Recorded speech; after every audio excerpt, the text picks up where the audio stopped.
જય માતાજી ને જય યોગેશ્વર બધા ખેડૂત મિત્રોને આપણા હવે આપણે આજે આવી ગયા છીએ શેણા કાઢવા.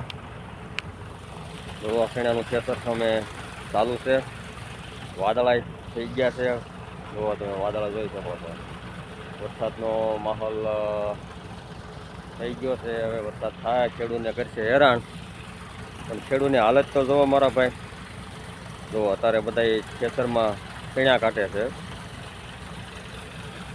એના તો કાઢે પણ વરસાદે બધું પલાળી દીધું છે અને શેણા બધા પલાળી દીધા છે. આવર આવી ગયો છે ફૂલ.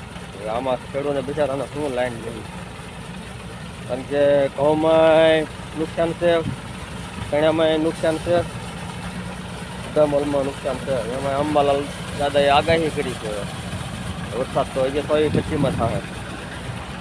જોવો તમે અત્યારે હલરમાં શેણા કાઢે છે. જોવો વરસાદનો માહોલ થઈ રહ્યો છે. વાદળા થઈ ગયા છે ફૂલ. હવે સાંજ પહેલા ટાટકવો જોવે વરસાદ. તો આવા નવા વિડીયો જોતા રહીજો ખેડૂત મિત્રો. અમારા નવા વિડીયો તમને પસંદ આવે તો લાઈક કરજો અને શેર કરજો.